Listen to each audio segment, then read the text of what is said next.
And we're And live we're again. live. Welcome, everyone. Well, this is an immense record. We already have like 15 people live, which is amazing. Today we have one of, I would say, this session is going to be extremely useful for everyone in partnerships.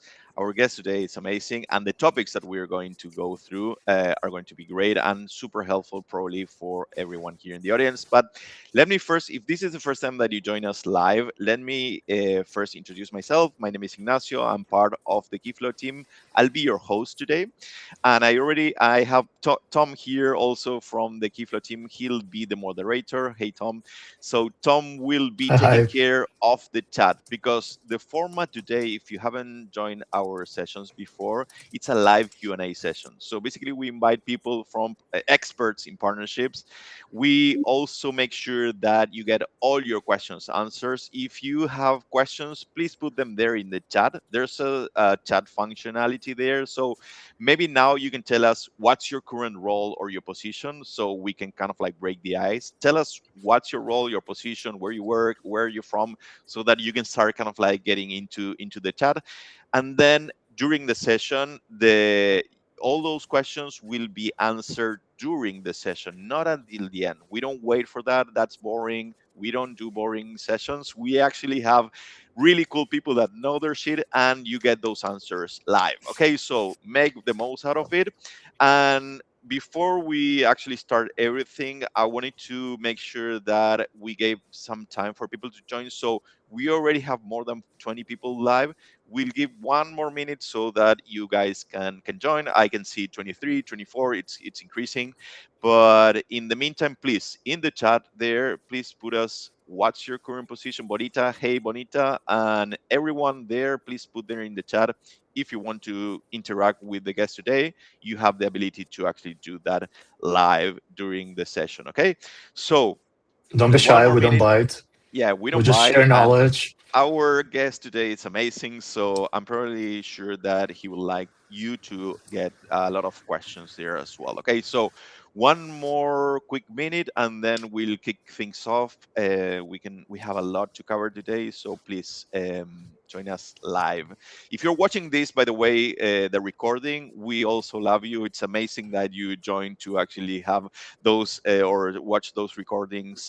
But if you want to have the ability to ask questions during the session, join live, and sometimes you get an extra bonus. Okay, but let's just deep dive because we already have like 30 people live, so it's more than enough. So today we have, I think that this pretty much will help everyone in partnerships, but the main topic is like from reactive to proactive. So how do you actually build a strong partner go to market, and how do you bridge that gap? And today we have Barrett King.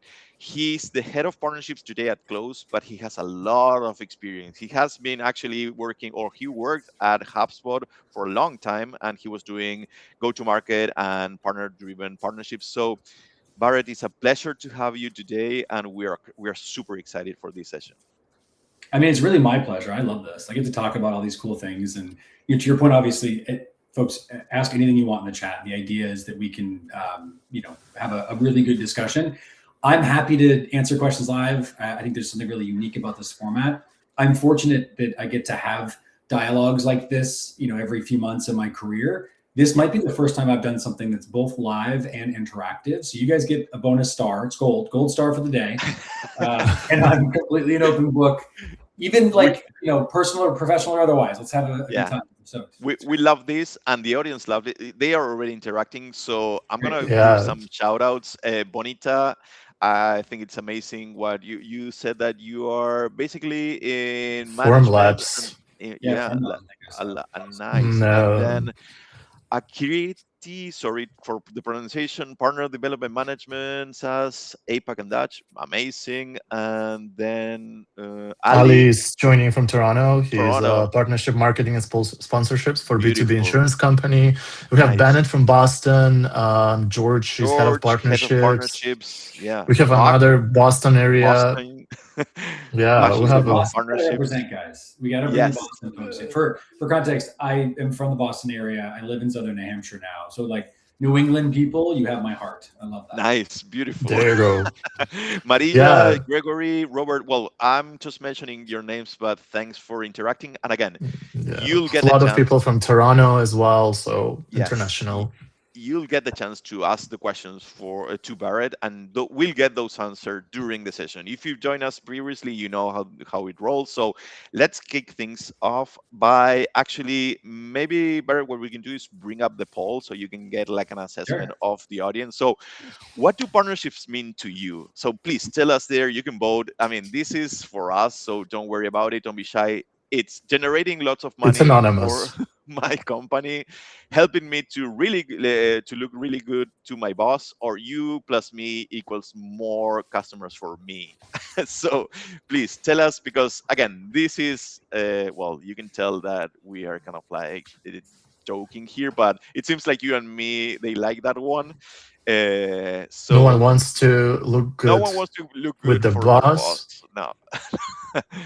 I think that we What's got a funny though clear. is that the last one though is actually like I remember talking to folks early in my career, even now, like when folks will reach out on LinkedIn or whatever, and I'll have a chat, and they're like, "Yeah, I just really want to, crush my goals and hit my number, and so I need better partners." And you're like, Yeah. "Oh, yeah, that might be a problem." So it's your point. Like this is definitely meant to be a bit tongue in cheek, but I think it's very telling that a bunch of our sort of weighted value goes to the you, me, more customers Yeah. motion. It's very common for me. No, and it's funny because you're probably going to cover. We got like the session is super well prepared for covering all those things that the opposite of the poll, basically. Like those two answers probably are not the right ones. You'll get the real stuff that Barrett has done in his career and what applies today. Because today, Barrett, I think that you really know this well. Things are changing now in close. You kind of like implement all the stuff that you've learned in your career. So Yeah, I think that our audience today probably it's eager to learn that. So let's just deep dive into the sure. first subtopic. Let's do Okay, it. Yeah. cool, amazing. So the first one is find. This one is, I think it's super key. That's why we started with this one. Is finding the partner marketing fit, and why this first step is super important. And probably everyone gets it wrong, right? Because probably everyone's looking for a scale, which is the opposite of what you need to do, and understanding like where partners actually create value. It's and recognizing those and the signals. That's kind of like the main purpose, right, Barrett? Yeah, I think that's the most common question I get and I have throughout my career is how do you define partner market fit? What does that mean to you? And for me, for clarity's sake, there's a question you have to ask before that, far before that, and that's specifically around where you are in your go-to-market sophistication, your go-to-market maturity. Effectively, do you have product market fit? Do people buy your software or your service? Do they do it in a repeated way? Do they stick around? Do they spend money? All those important criterias. Talk to a lot of founders, talk to a lot of early stage companies. And honestly, strangely enough, even like later stage, they'll say, yeah, we're still trying to figure some things out with our customers, but we want partners to show up and sort of help us win. Partner market fit for me is ultimately defined by very much the similar behaviors that you look for in terms of product adoption. Does a customer log in? Do they use it repeatedly? Do they get value from it, et cetera? I apply that same ideology to partnerships. Partnerships being initially about observing your customers and looking for where they themselves are working with other softwares, other providers, other consulting firms, other businesses, either on top of, in tandem with, or sort of in many ways replacing things that your platform should do. And so early in my career, I was working with agencies and SIs, and the idea at that time was, well, the software that we were selling, this is a HubSpot story, HubSpot was trying to figure out how to increase the usage of their marketing platform. And they happened to observe that their most successful marketing customers work with marketing agencies, surprise, surprise, that were then going and actually executing on marketing activities using the software. It's like a no-brainer, right? And then throughout my career, that's evolved. Like when I worked at Ramp, big company in New York, right? Ramp was a different animal. Ramp was a fintech product, about spend management and about helping companies to better optimize the way that their capital is deployed. Totally different animal. The companies that we were working with there were accounting firms and advisors and folks that were not always necessarily utilizing the software, but the outputs of the software, the data, the insights, the management. The software was meant to be the tool that built the foundation they could go ahead and do their best work from. And now at close, what I think is really valuable is, to your point, I certainly bring all my experience, but partner market fit for us is different. It looks different. Close is not massively hard to implement. In fact, what makes us really valuable in the market is founders and early stage companies can use our software and get value in the first 10 minutes. It's better than any CRM out there for that reason. Where it gets interesting is that partner market fit for us is about businesses that take our software and deliver more value on top, right? So they're delivering better, sequencing. They're delivering better organization around the way your workflows are operating and whatnot.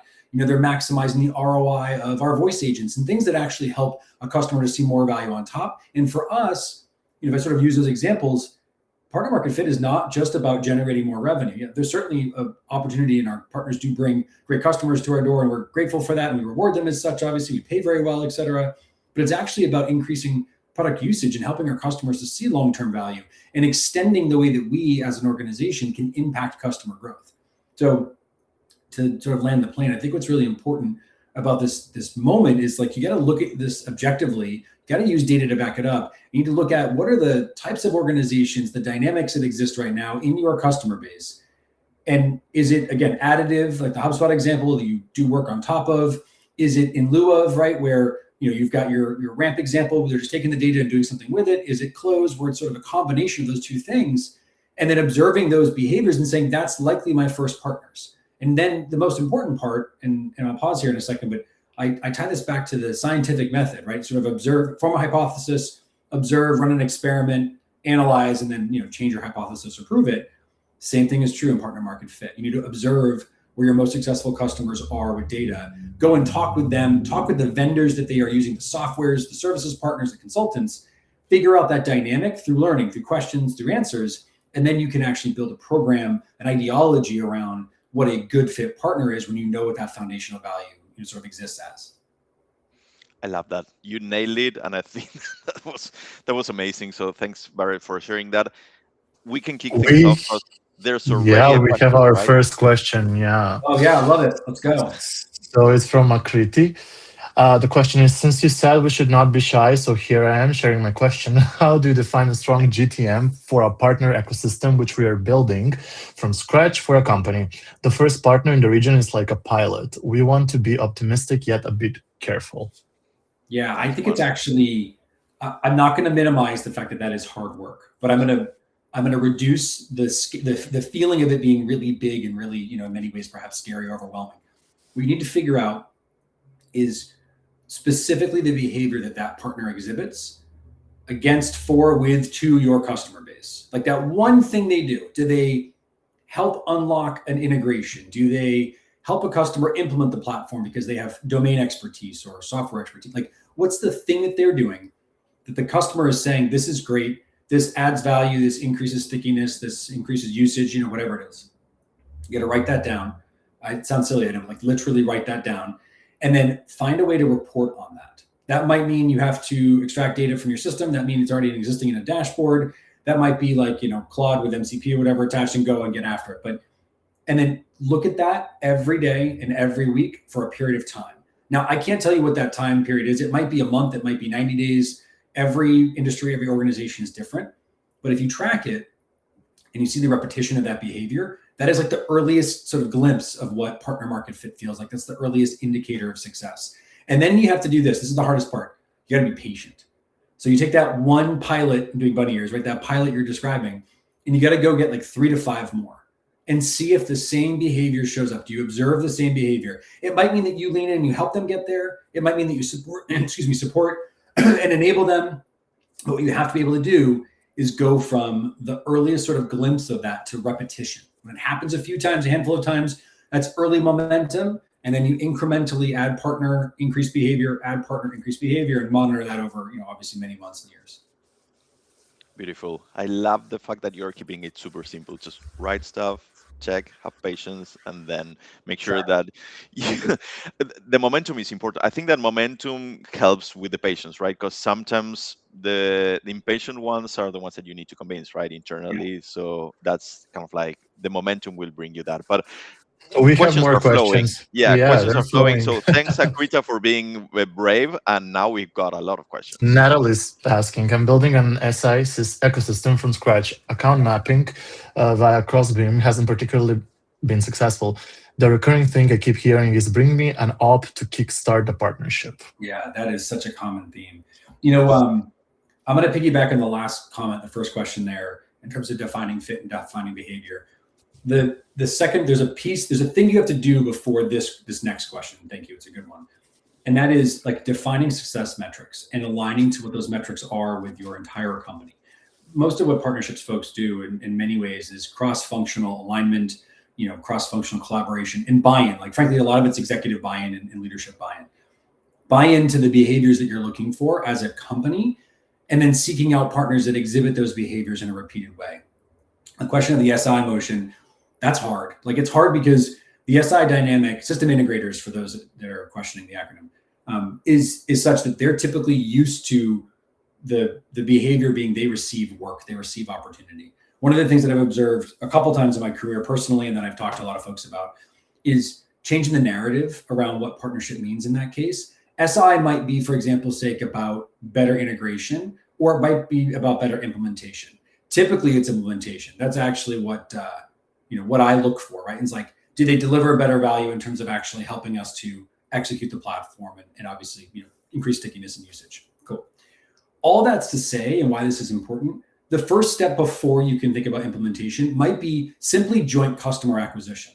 So to answer your question explicitly, you might say one of two things with, again, that buy-in of how we want our partners to behave. You might say for the first 3 months of every partner engagement, we'll co-deliver every use case every time you bring a customer to us. And so that'll reduce your overhead, increase your margin. So we don't bring you opportunity, but for the first 3 or 5 of that you bring to us, those opportunities you bring to us, we help you make more money. We help you win. We help you learn. That might be one example. The other might be drawing a hard line. I've been in organizations and I've had roles. I won't say the name of the company, but I've said it out loud already.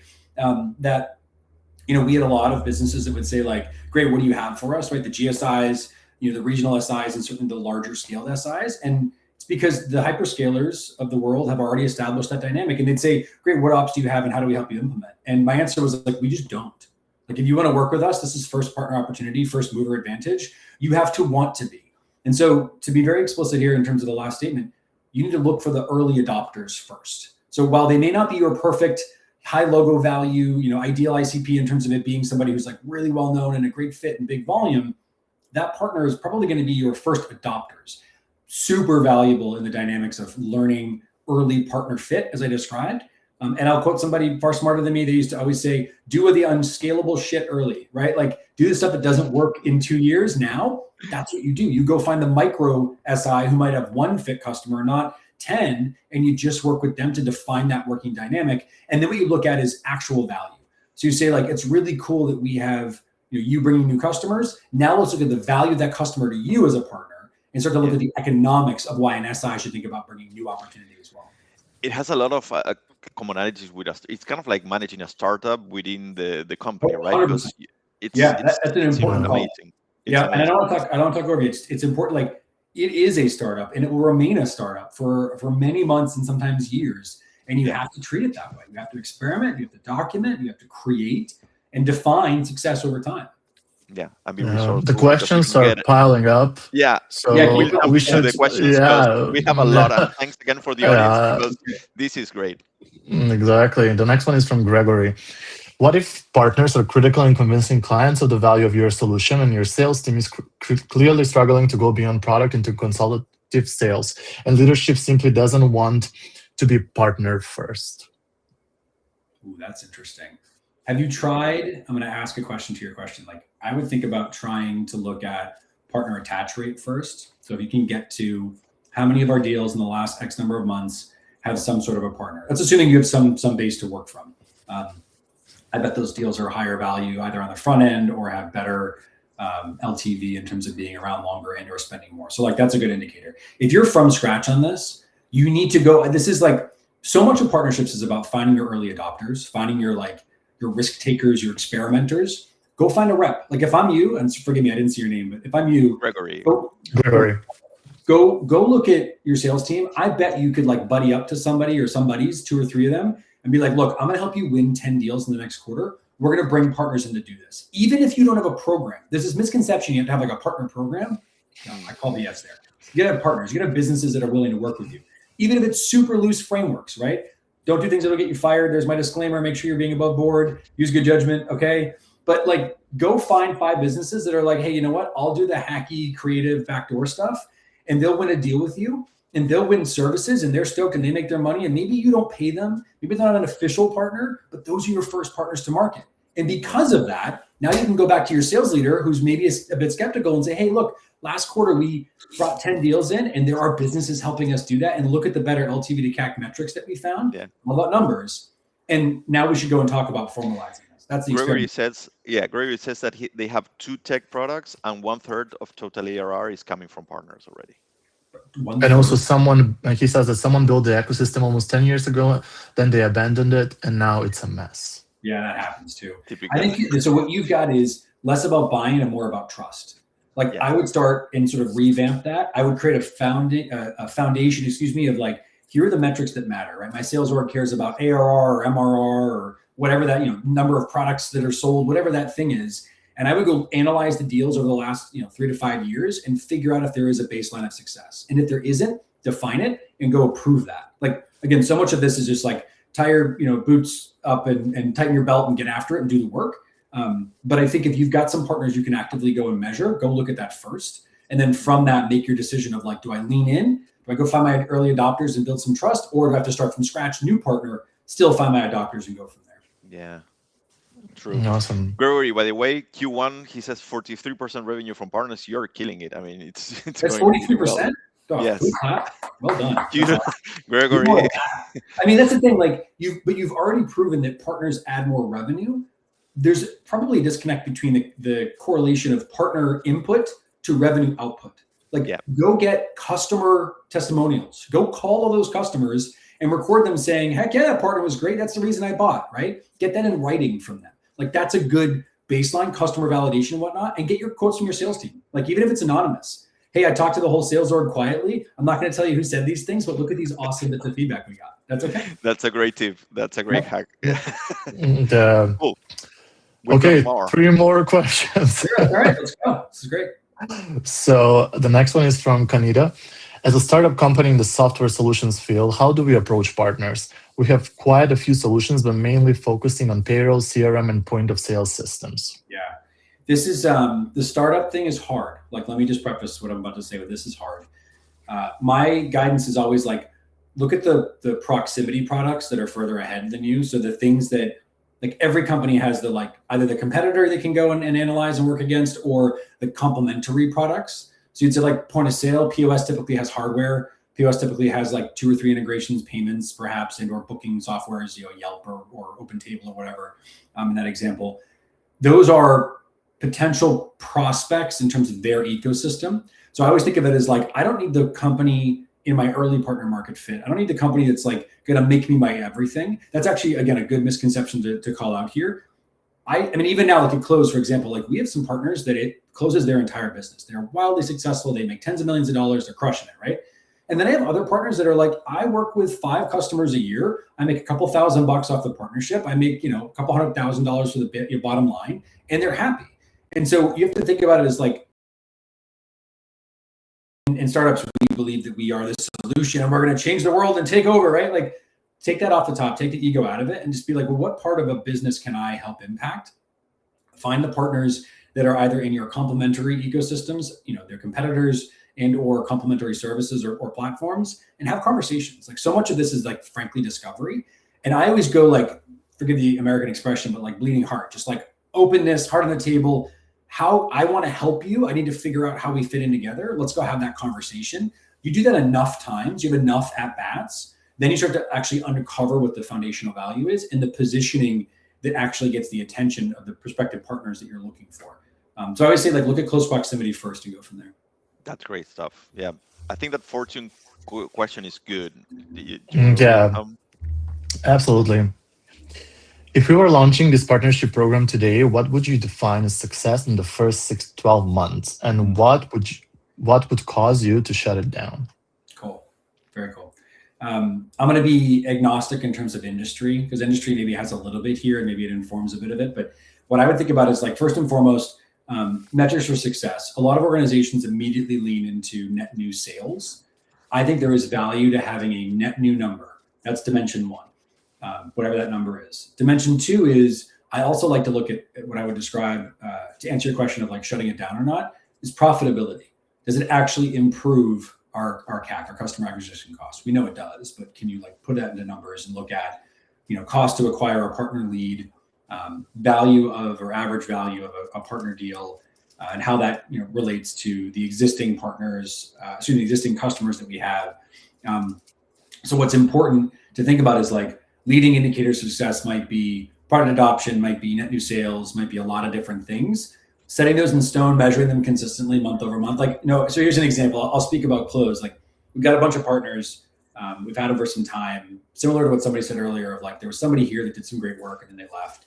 And so one of my first sort of focuses was like, let me go look at what success actually means here. Right. And like bucketing the different types of success, right? We've got partners that resell all day long and transact net new at a very high level. I can put those over here. Like they can be in their own little bucket, their own group, and that can be their North Star metric.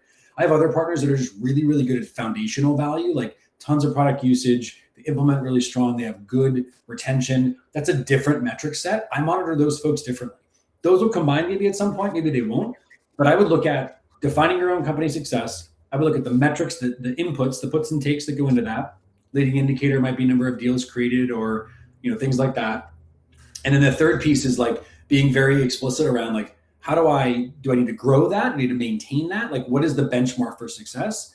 Because I think the misconception is like 6 to 12 months is enough time. It's not. You may not have more time, to be clear, but that's what typically you're going to look at. Is 6 months enough? It might be for a traditional sales process. It's not for partnerships. Partnerships, I would say, in terms of activation rate, would be your best North Star. And so I'll anchor on that for you. I would think about it as, this is how many partners we bring in the door a month. This is how many of them activate, which I look at activation is time to first transaction. So they have brought a deal to us or a net new customer to us in the first 60 days, ideally, maybe it's 90. And then consistent activation is to do it again in the next 60 to 90 days. If you do that twice, you're on your way. That's at least 6 months, right? And so if you just started, you need a few months to get your belt sort of, your feet under you, whatever, your belt tightened or whatever. So you're at like 9 months there. And so really a year is like your first horizon of success as you think about establishing the early partner program. I love it because we were getting ahead of topics that you were going to talk about, but the question came through and I think that it's clear. But we need to move on for the next subtopic, but we'll come back to these questions because they are ahead of what you are going to talk. So let's just pause now for the questions. Yeah. We'll get those answers in a minute. But now you're going to talk about like the difference between channel and ecosystem, because these are two different paths that you can go. They look similar, but people sometimes they misconfuse, and on the surface leads to very different outcomes. So can you explain us a little bit more what you mean by this? Yeah, let me be first clear about the definition as I experience it and describe it. So channel is what has always existed as the way to describe partnerships for the most part, like at least in my experience, right? Channel is businesses that bring us net new revenue, net new leads, net new, just new. And that worked for a very long period of time. And again, in particular with the hyperscalers that were building these like engines, right? The Microsofts, the Salesforce, the HubSpots, et cetera. And these engines that they built are very much founded on the idea of like, we find a business, they work with us, they get value because the services, help them to expand their organization. We get value because they bring new logos. The last like maybe 8 to 10 years. And if you look at Jay McBain, who's a Canalys, one of the top analysts in partnerships, talks a lot about this. He's brilliant. One of the things he talks about is like, this is the decade of the ecosystem, the age of the ecosystem.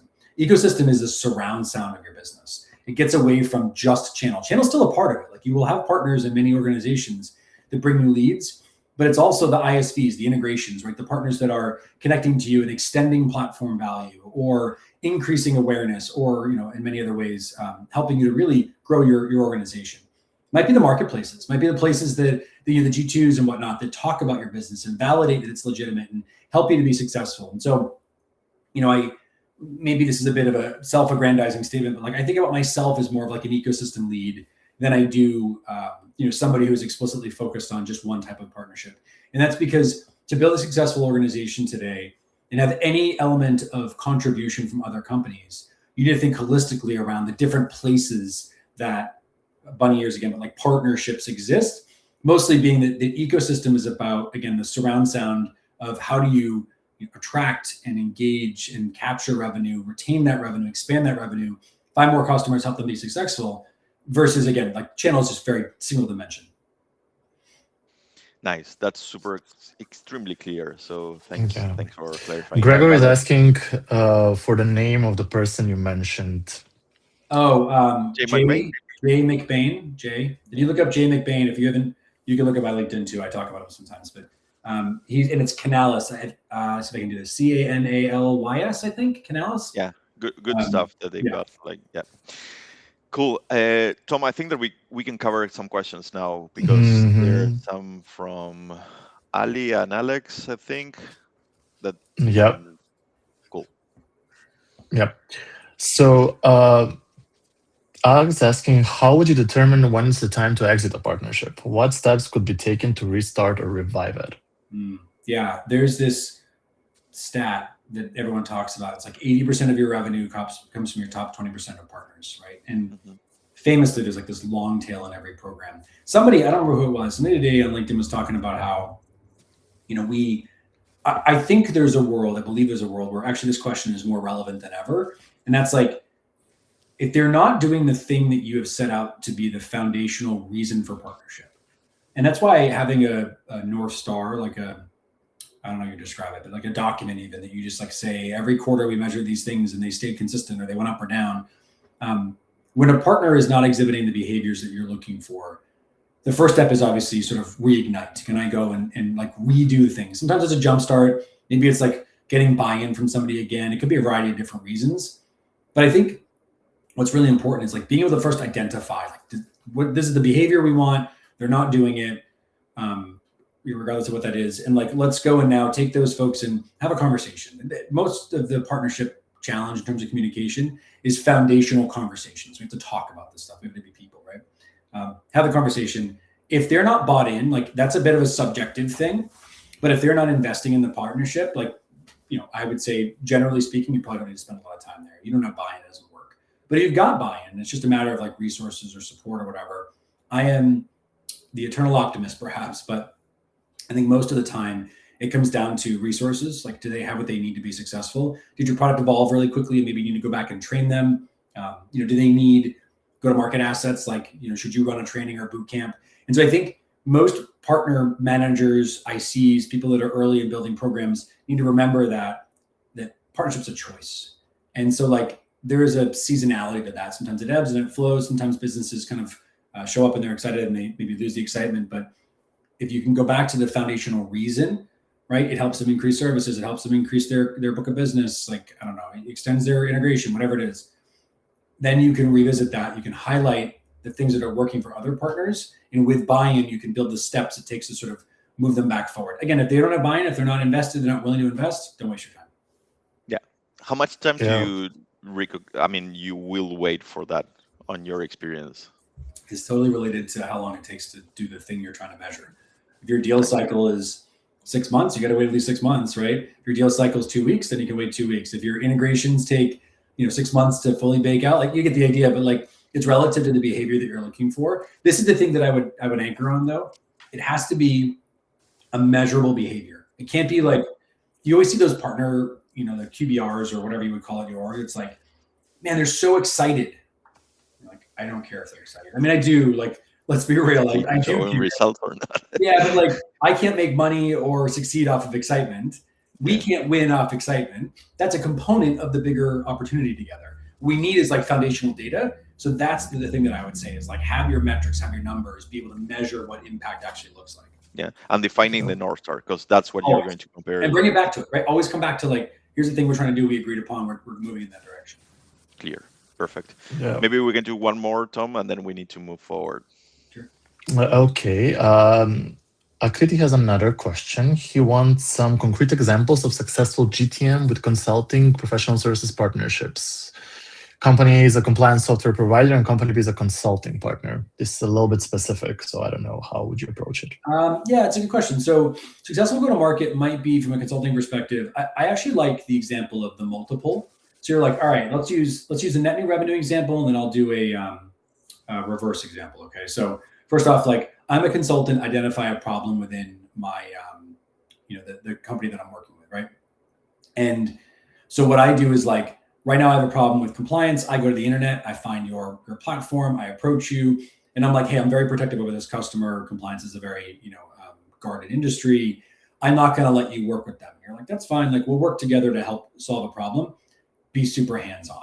I'm talking like build not just the proposal, but like the analysis together. Let's look at where we can drive, financial impact and/or business impact together. Like truly make it a sit in the same side of the table, craft the outcome together moment, and deliver that for them, with them, or to them, and they can go give to their customer. I think it's really important to not assume that your partner can do it by themselves, but not assume that they can't, right? And just be very open and transparent and communicative. But I think co-development, co-delivery are some of the good levers. It's a building trust moment for sure.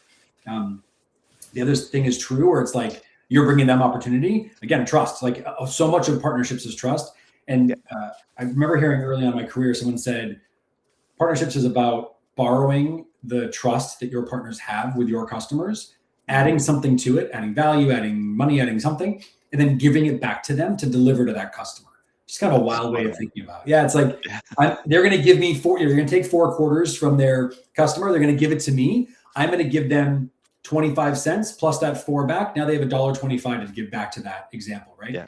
And doing it together, like foundationally in the work, tactical, tangible. And so I would say as a partnership member nowadays, like as a partnership leader or professional, you need to be more technical. You need to be more tactical and in the weeds than you ever have. You need to bring resources from your company. You got to bring your like sales engineer. You got to bring your solutions delivery person. And so I'll land the plane on it with this, which is like, when you think about what that partner wants, they want to know they can trust you. They want to know that when they come to you with a problem, you can help them solve it. And if it's early like that, you have to show a give. What we do at Close for our partners is for their first implementation or two, if it's complex and or they need some support, our support is world-class. And I've worked at some killer organizations, the best. Right? So get your team on board to be the best support team for your partner, to be the best technical implementation support for your partner.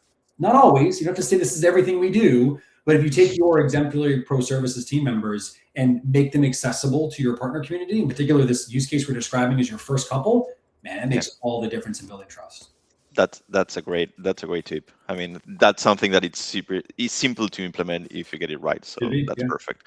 Cool. So maybe we can move forward and then we'll get back to Ali's question. Yeah, Ali, Tom? we haven't forgotten you, but yeah, we're gonna answer it maybe after the next subtopic. Probably Barrett will cover this. So building the right foundations. What you mean here is that you need to basically define, of course, you need to find the partner market fit first, what you describe, and then define what you want to do. But then this is more related to, okay, how do you prioritize early on? How do you make your first hire? And also make sure that you don't overbuild for something that is not kind of like proven yet, right? Yeah. Yeah, I think it's that common misconception. I've heard folks say quite a bit, like, I want to build a partner program. I'm like, no, don't say that. Don't even think like that. You don't want to build a partner program. That's big and messy and annoying and hard. And don't do that. Build partnerships. Like build real relationships, real business outcomes together. That's what you should be thinking about. And the way that you do that is, in particular, early, you hire somebody who's not just a practitioner of the work, somebody who can actually, sort of tell the story and bring the example. But you need somebody who's also a builder, somebody who can actually repeat something and be a documenter and whatnot. And actually, in fact, this is very timely. I'm hiring my first solutions partner manager here. And one of the things that Close did really well early was deliver a ton of partner value and get some really bought in partners, right? But I want somebody who's got both that experience in helping existing partners to be successful, and also somebody who's able to go out and have that conversation with new partners and build a process to help them be successful and show up. So my answer is, like, your first hires, your first 2 to 4 employees in partnerships need to be builders and creatives and practitioners, and mostly they need to be entrepreneurs themselves, right? They need to be people that are thinking about the ways to build something more than just like do something, right? And the second piece of that is, you think about this profile, you think about these foundations, don't have all the answers. Like, you really shouldn't. You need to be a doer. Like, you got to go and make the phone call, send the email, get on, the Zoom and see what happens. A lot of it's the experimentation piece.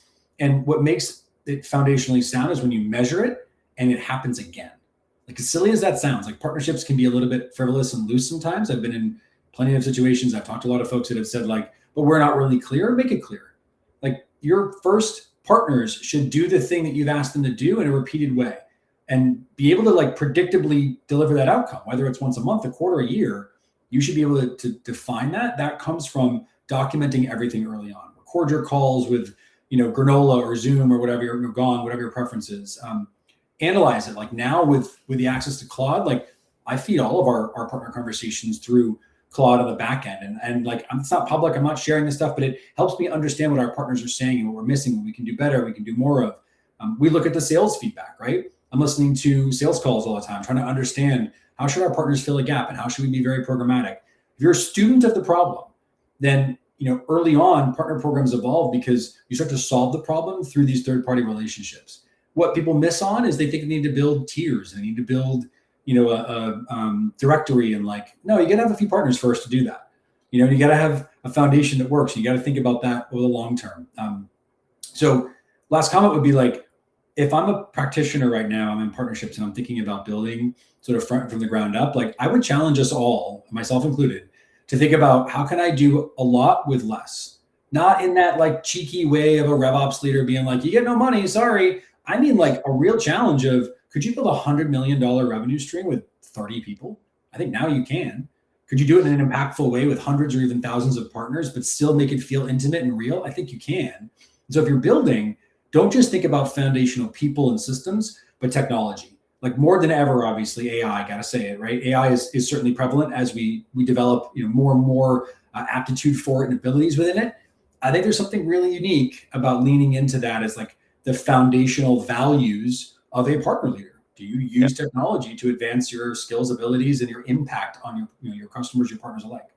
Maybe we should do that channels, by the way. I mean, we should challenge our audience to actually get to those results. But I think that Bonita loved your statement about relationship builders, and also I would add kind of like what you said about being entrepreneurial. You need to have both. It's not only about building those relationships; it's also having that right mindset. Correct? Yeah, it's combining the art and science. So the science being like the real technical, the real tactical, the real systems part of it. Historically there were like those people, they were like the ops people, the partner ops, whatever, and they were great at it. And then there were the people that were like the artists. Like I get on the phone call and the partner loves me and they feel really good. Your first hires, your first builders, your first creators have to be both. You got to be good at both, or like be willing to try. Like that's all that matters. Correct. Perfect. So maybe we can take care of Ali's question now. Yeah, before we go to the last subtopic. Sorry. To stream. Ali's asking what recommendations do you have for a GTM team at an organization with a mature partnership program, more than 100 across 2+ brands, that is trying to manage all the internal pieces of managing the partner process? I think there's there's maybe two or three things here. Like one is I'm hoping it's all documented somewhere. If it's not, I have found Notion to be really great. Like we're not partners with them. I have friends there for what it's worth, but Notion's been a good way for me as a early partner leader here, even at close, to capture a lot of the thoughts and ideas and the sort of, again, foundational values and metrics and put them somewhere that I can like share with others. I think whether it's Notion or it's GDocs or it's something, like have a place where that stuff lives and point everybody to it. Everybody records their calls now, right? And like, if you're not, you could go sign up for a Granola, or I think Zoom has it built in. Like there's these tools that are low cost. Use those, like capture as much sentiment and observation as you can, analyze it, sure, but like put it somewhere, not in your head, right? Not just in your team's pocket, but like put it on a public place. I almost think it's like that statement of like sunlight's the best disinfectant. Like you just got to be very transparent and open about it. It's scary, but that's one thing. The second thing is like, if you're not evangelizing what's working and what's not on a regular basis, you need to, for the expression, I'm sure, like manage up. I would say manage out. Like make sure everyone knows about the partner program. In fact, you should be silly about it. Just the other day, we had a really great thing that happened. Forgive me, but got to be sort of general about it. And part of it was impacted by partner. And so I got a DM from one of the VPs being like, hey, like go chime in there. And I'm like, no, not yet. Give it a minute. Like let's folks go see it. And then someone else was like, hey, did you know partner did this thing really cool in this dynamic? And I was like, there it is. Like that shows that we've got awareness within the organization. That's one thing I would give you as good feedback right now and something to think about. Be at the team meetings, be at the helm meetings, the executive meetings, like do the all hands. And if none of that is available, I guarantee, I would almost bet, and if you don't get a yes for this, DM me on LinkedIn and I'll find a way around it with you. But like, I almost guarantee that you could craft a monthly partner wins email that the entire company could be sent. People don't object to that kind of stuff. There's no reason to. Go find 1 or 2 or 3 wins, things that your partners are doing well with a direct sales rep, with a CSM, maybe with your technical team, whatever it is, 2 or 3 of them. Bring those examples into an email, and it's internal or it's in Slack, like whatever format you want. I like Slack too. It's just like partner win of the week or the month or the quarter, more than quarter, so week or month, and just like put it in front of them, right? And then go to those team meetings, and then go to those all hands. Like, just make it a thing you talk about, because mostly process and awareness come from just that repetition I'm describing to you, and you're going to get feedback on the gaps. And you're going to folks say, I don't believe, or I do believe, but like, do it in the open. You're going to have much more success over the long term. Yeah, no, everything is great. I mean, what you just said, it's the key to get it kind of like right. Like, everyone should be raving about what you get from partners. But again, Ali, I think that you got an amazing answer from Barrett. And please, if you haven't already, please follow Barrett on LinkedIn. Make yourself a favor. And it's not only that you can connect with him and he'll get your answers, but also you put a lot of great content out there. So please do yourself a favor again and follow Barrett on LinkedIn. Barrett, I think that we've got our last subtopic to cover, and then probably maybe if there are some other questions from the audience. But you already spoke about this because there was a question related to it. It's partner activation as a core metric. I mean, I think that it was extremely important what you said, but it's mainly related to why often it makes the difference between a program that looks good and that actually it's driving revenue, right? Yeah. I always love when I talk to partner leaders and they'll go like, we have 957 billion partners. And I'm always like, yeah, I'm sure you do. How many of them actually do the thing you want? And they're like, 7. You're like, got it. Okay. So you really have a small program, and that's fine. There's no judgment in that. Is that enough to get you to your goals? Like, cool. You don't need a big program. Of yesteryear, it was always like more partners. And that's because the early partner folks and programs had to go and sell, 1,000, 5,000, 10,000 partners to get enough in the funnel, if you will. It's like lead gen, right? To get the output on the other end that actually produced the number they're looking for. I think now, in many ways, less is more, and more productive is more valuable than volume, right? And so defining your activation metric is like paramount to success. And it needs to be something that is clear, defined, documented, measurable, repeatable, all of those good things. Because partnerships, just like sales, just like CS, just like running business in general, is a game of math. Like, it doesn't need to be this like arbitrary, we hope and we possibly could, and like, yeah, that's fine. Some organizations run that way. But I am a firm believer that activation as a core metric is the success metric that you should live and die by. And so my argument would be like, go and build a program, go and build a process, go and build a partnership based off of an intersection of value. You plus a third-party organization, partner, plus some sort of a behavior equals a better outcome for your customer. Just put that on paper, little triangle of value, and reiterate that and talk about that and make that your like the tattoo in your arm that you show everybody, right? Like, make it your thing. And what'll happen is you're going to realize you probably don't have a huge program. I've been in a bunch of companies. You're like, whoop, just kidding. We don't have this huge program. We actually have something really lean.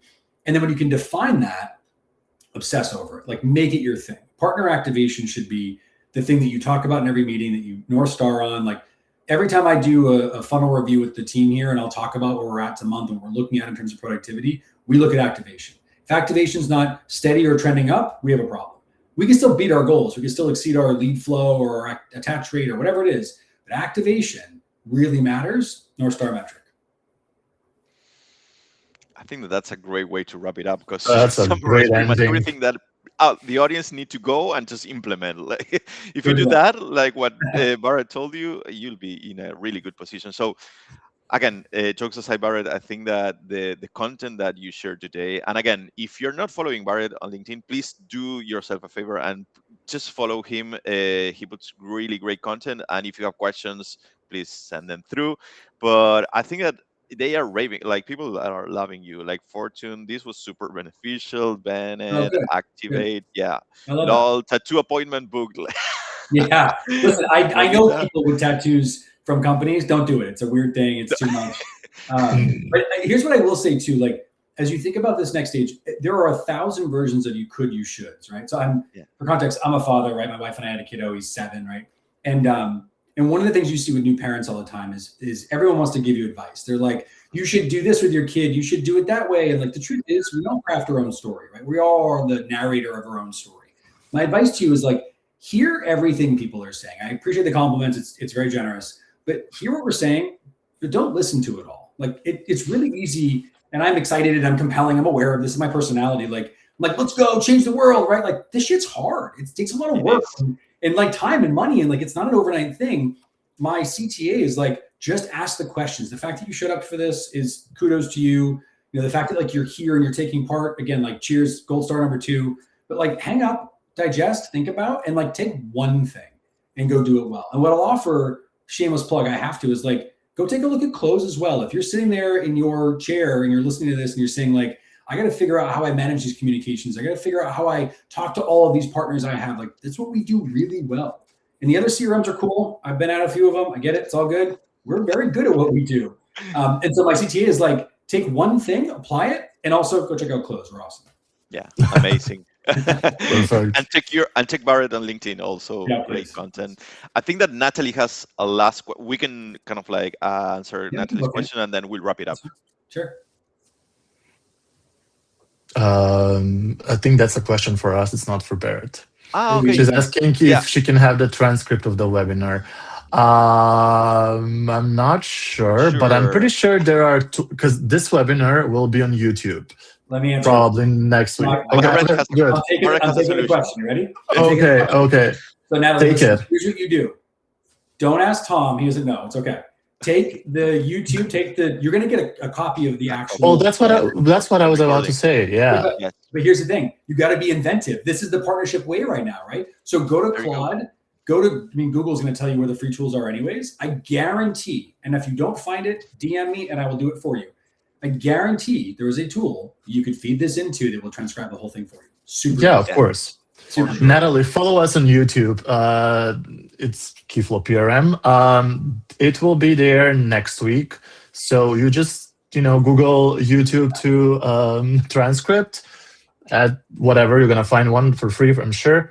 Add the YouTube video, you're going to get a transcript, I'm sure. But everyone's getting the recording as well. So, and all the content is there as well. So I think that it's a great way, Barrett, what you just said, to actually implement what you were telling people to do. So mindset. You got to be creative. I think that we are out of time, but I wanted to personally thank you because, Barrett, this has been amazing. We got probably a record of questions that we got. So thanks to all the audience that joined live to ask those questions, and you saw that we answered all of them. So again, thanks for sharing those, and Barrett for taking the time to do this.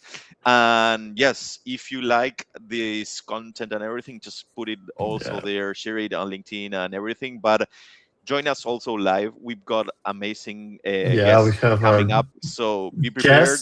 Guests, just to tease it a little bit. Yeah. We don't know, but also I would really like to, and we have one return guest actually. I just want to tease it a little bit because people love that guest. Invite Barrett in a few sessions time to just like see what you have implemented as well. I mean, like the audience, like a maybe follow-up. We can have the challenge as well. Like we don't know, maybe, but jokes aside, thanks everyone that joined. George, thank you. It's a pleasure doing it. And Barrett, thank you. On behalf of the entire Keyflow team and our audience, thanks for taking the time to do this. My pleasure. Thanks, guys. Thank you so much. See you next time. See you next time.